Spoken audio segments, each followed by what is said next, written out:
Row 0 is a spreadsheet for big data. In this video, we'll show how to open and analyze a large CSV file. To get started, I've logged into my Row 0 account where I can access all of my workbooks and also create new workbooks.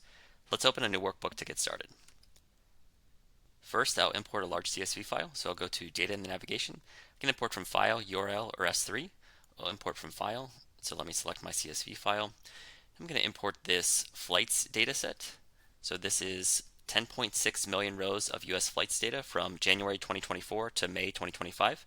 There's one row for each flight in the US over that time period. A couple of options for how I want to import my data. I can import to an existing sheet or to a new sheet. And you can see I have a progress bar across the bottom here, and it's just finishing up right now. I can click import, and all of the data is going to import directly into the spreadsheet. So all of the data is here. If I control down, you'll see I'm on row 10.6 million. So everything's here. From here, row 0 works like Excel and Google Sheets, just a lot more powerful. So let's take a look. First, let's filter and sort. So I can select all my data and add a filter. And I'll just sort this quickly from oldest to new. You can see even though there's 10 million rows of data, it's super fast to filter and sort. I can also write Excel compatible formulas. So let's write a quick count if.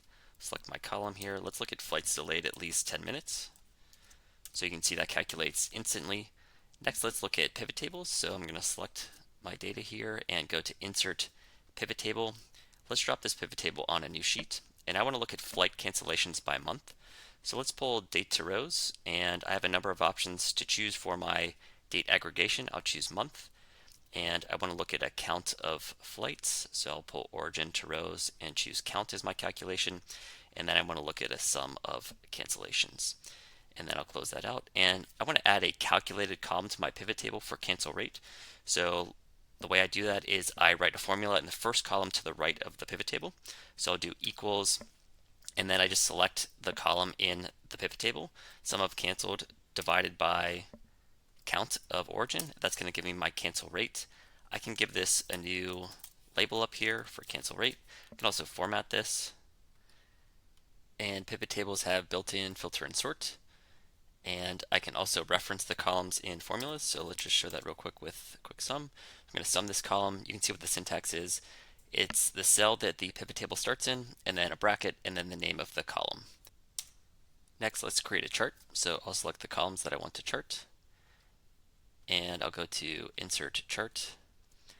And since the cancel rate's on a totally different scale, I'm going to put that on the right side in a line chart, just so I can see it a little bit better. And let's give this a quick title. So we'll call this Flight Cancellations by Month. Let's also clean up this series here. We'll give this a different name, call it Total Flights. So you can see there's a lot of different options to configure my chart. Okay, now that I'm on my chart, let's show how to update this spreadsheet with a new file. So I'll go back to my original data set. Let's say I have data for the month of June now. I can either append that to the bottom, or I can overwrite this from January 2024 all the way through June 2025. So let's try to do that. So I'm going to import my file, and let's select my updated file. So this is going to now go through June 2025. And the key here is to import to an existing sheet. So I'm going to select, again, this cell, and as long as it has the same columns and same format, it's going to import correctly, and then it's going to update everything in the spreadsheet dynamically. So you can see now it's gone past the 10.6, now it's 11.3 million rows because now it has the month of June. And I'm going to click import. It's going to import and overwrite what was already there. And if I go back to my pivot table and chart, you can see the chart now has the month of June. If I sort this, you'll see the month of June in my pivot table. So everything dynamically updated with the new data. Next, let's show how to share with a teammate. So I'll click the blue share button in the top right. I can share with a specific teammate or team and set editor or viewer access. I can also share via link by clicking the copy link button. If export is enabled, I can export this pivot table as a CSV.